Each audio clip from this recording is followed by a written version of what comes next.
ये कहानी एक ऐसे कैदी की जो कि दुनिया की किसी भी जेल से भाग सकता है, लेकिन एक दिन ये आदमी एक ऐसी जेल में जाके फंस जाता है जो कि आम जेल से कई अलग है। इस जेल की सिक्योरिटी इतनी ज्यादा टाइट है कि इस जेल के कैदियों ने आज से आज तक कभी भी खुला आसमान नहीं देखा है। तो क्या ये इस जेल से भाग पाएगा? ये तो पूरी स्टोरी जानने के बाद ही पता चलेगा। ये कहानी शुरू होती है कोलोराडो की एक जेल से और यहाँ पे हम रे नाम के एक कैदी को देखते हैं। यहाँ पे रे का एक साथी कैदी रे को खबर देता है कि जैक्स नाम का एक दूसरा कैदी उसके ऊपर हमला करने वाला है। अब अगले दिन जैक्स रे के ऊपर हमला कर देता है। हालांकि रे जैक्स से ज्यादा पावरफुल था, इसलिए वो बड़ी आसानी से उसे हरा देता है। लेकिन इस मारपीट के बीच में जेल के गार्ड ने रे को पकड़ लिया और उसे दूसरे जेल में बंद कर दिया। ये जेल का वो पार्ट था जहाँ पे सबसे खतरनाक कैदियों को रखा जाता था और जेल के गार्ड 24 घंटे इन कैदियों की निगरानी करते थे।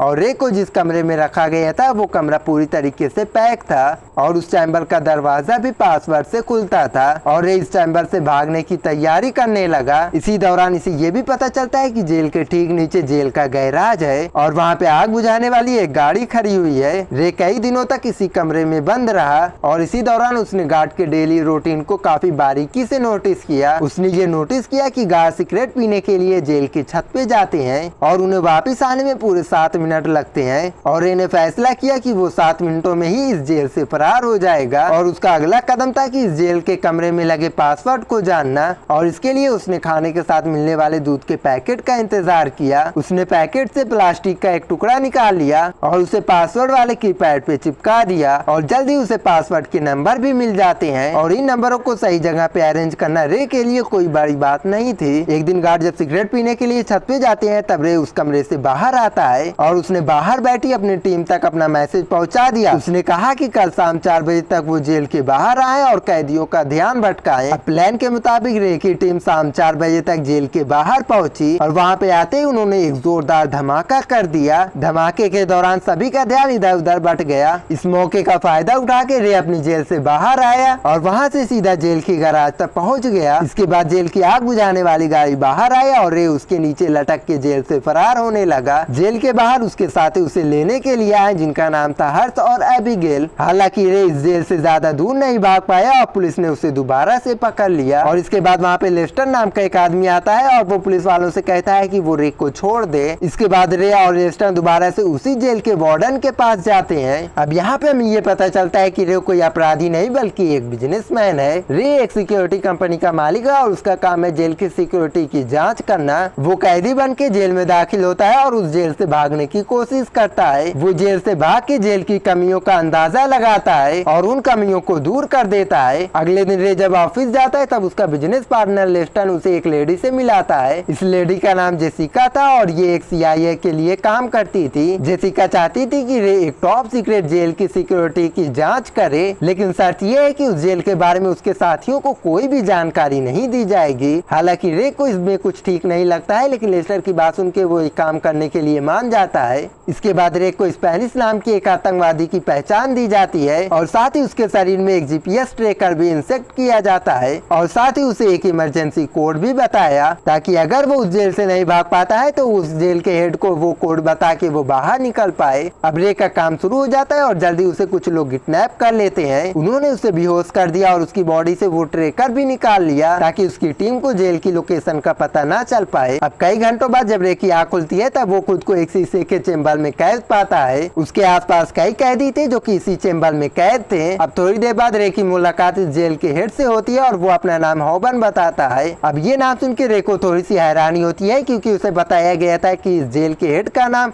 मार्स होगा। अब रे को यहाँ पे कुछ गड़बड़ महसूस होती है, इसलिए वो अपना यहाँ पे इमरजेंसी कोड बताता है, लेकिन इस जेल के हेड ने इस कोड को पूरी तरह से इग्नोर कर दिया, ठीक उसी तरह से जिस तरह से आप मेरी लाइक और सब्सक्राइब बटन को इग्नोर करते हैं। खैर उधर रे के साथ ही रे की लोकेशन पता करने की कोशिश करते हैं, लेकिन वो उसमें नाकामयाब हो जाते हैं क्योंकि जेल के लोगों ने रे की बॉडी से वो ट्रैकर बाहर निकाल दिया था। रे यहाँ पे नोटिस करता है कि जेल के सभी गार्ड एक ही तरह के कपड़े और सेम मास्क पहने हुए हैं और इसी दौरान उनका जब भी मन करता है वो किसी भी कैदी की धुनाई कर देते हैं। और इसी दौरान रे की मुलाकात अमिल नाम के एक कैदी से होती है और अमिल रे के सामने दोस्ती का हाथ बढ़ाता है। बातों ही बातों में अमिल रे से बताता है कि उसने कोई भी गुनाह नहीं किया है, उसे इस जेल में बस इसीलिए रखा गया है क्योंकि कुछ लोग उसके बॉस का पता लगाना चाहते हैं और अमिल के बॉस का नाम नाम था मैनहाइम, जो कि एक बहुत ही खतरनाक गैंगस्टर था और दुनिया भर की पुलिस मैनहाइम की खोज में लगी हुई थी और एमिल उसका राइट हैंड था, इसलिए जेल के लोगों ने उसे पकड़ लिया। यहाँ की हालत देखकर रे को पता चलता है कि ये तो कोई जेल है ही नहीं,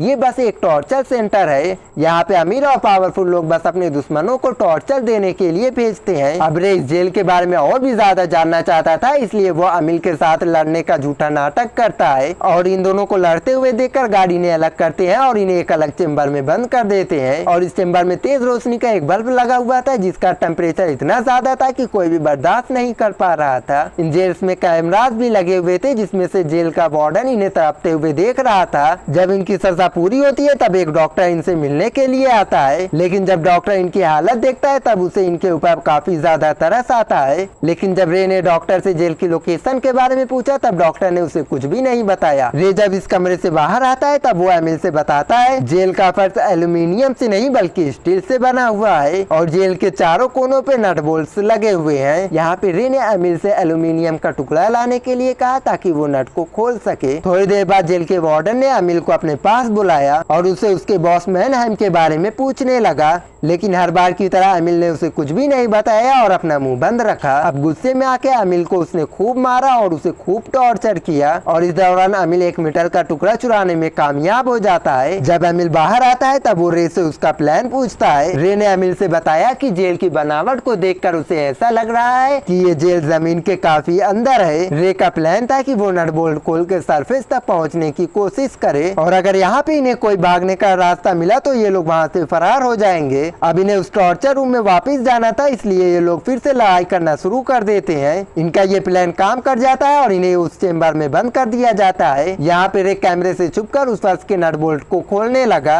अब काम पूरा होने के बाद उसने अमिल को सिग्नल दिया और अमिल जोर जोर से चिल्लाकर गार्ड को अपनी तरफ आकर्षित करने लगा। अब मौके का फायदा उठा के रे ने फर्श को ब्लॉक कर दिया और वहाँ से ऊपर चला आया और वो पाइप के जरिए ऊपर जाने लगा, लेकिन इस दौरान वहाँ पे एक पाइप टूट गई। लेकिन रे जैसे तैसे करके ऊपर सरफेस तक पहुंच गया और ऊपर का नजारा देखकर उसकी आंखें फटी की फटी रह गई। उसने देखा कि ये जेल जमीन पर नहीं है बल्कि एक पानी वाले शिप के ऊपर है। उधर सभी गार्ड पाइप के टूटने की वजह से अलर्ट हो जाते हैं और ये देखकर जल्दी से अपने चेम्बर में आ जाता है। उधर जेल के बाहर एबिल्स और हेललिस्टर के पास जाते हैं और उन्हें रे की गायब होने की खबर देते हैं। उन्होंने कहा कि रे का कोई भी अता पता नहीं है और उन्हें इस काम के लिए जो चेक मिला था वो भी बाउंस हो गया है और तो और वो लेडी भी गायब है जिसने उन्हें ये काम दिया था।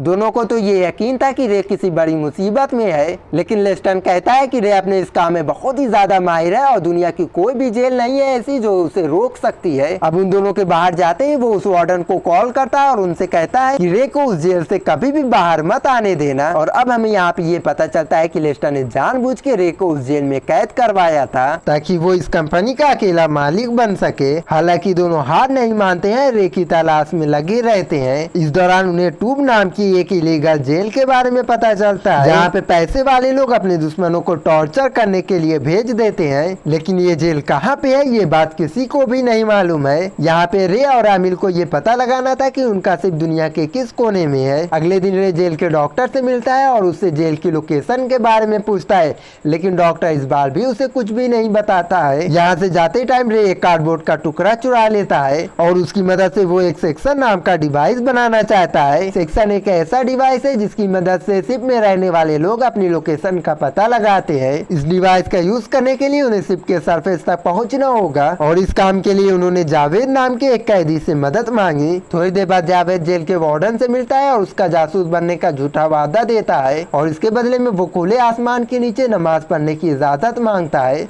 वार्डन जावेद के असली इरादे से अनजान था, इसलिए वो उसकी बात मान लेता है। अब उसी रात जावेद शिप के ऊपर जाता है और शिप की लोकेशन का पता करता है। अब थोड़ी देर बाद उन्हें पता चलता है कि ये शिप लोकलैंड के पास अटलांटिक ओशन में है। यहाँ पे अमीर सबको बताता है कि उसका एक पुराना दोस्त मोरक्को में रहता है, अगर ये लोग उस तक अपना मैसेज पहुँचा दे तो वो इनकी मदद करने के लिए जरूर आएगा। अब रे को भी ये आइडिया पसंद आता है और वो एक बार फिर से डॉक्टर से मिलने के लिए चला जाता है।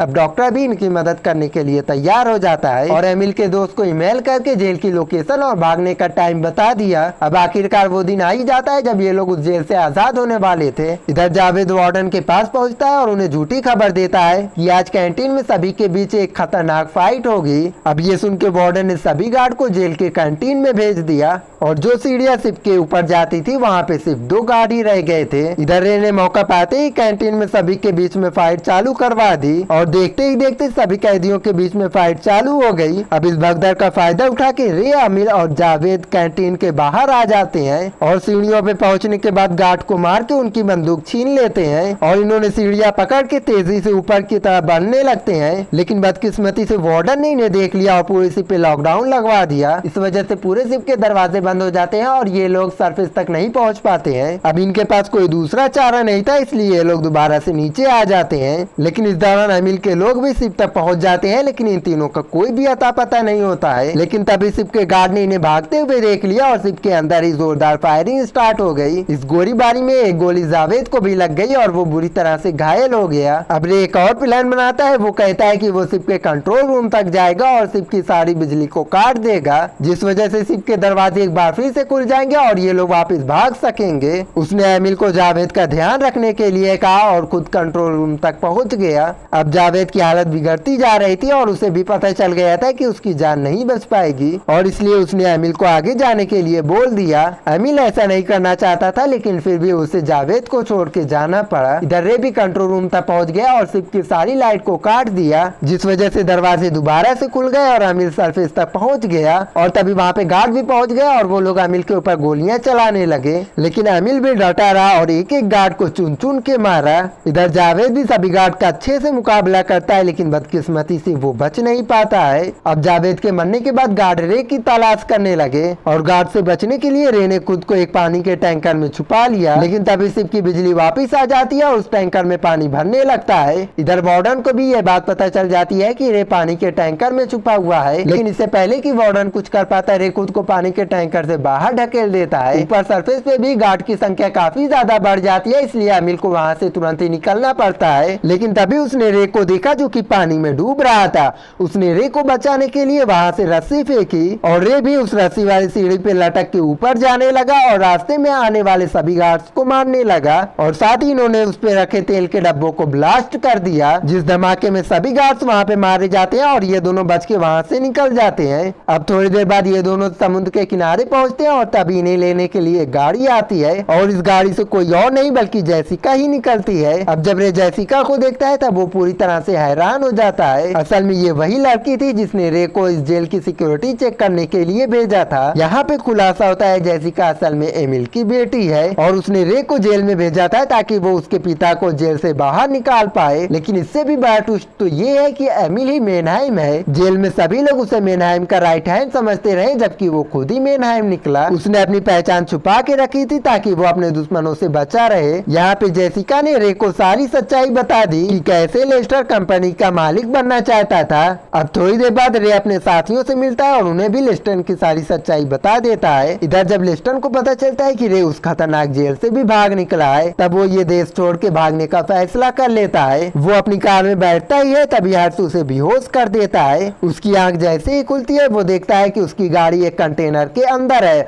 और वो कंटेनर एक बड़े से शिप के अंदर है जिसमें हजारों कंटेनर उसी तरह से थे। और इसी सस्पेंस के साथ ये मूवी यहीं पे खत्म हो जाती है। तो वीडियो को लाइक और चैनल को सब्सक्राइब कर देना ऐसी और भी इंटरेस्टिंग मूवी एक्सप्लेनेशन देखने के लिए।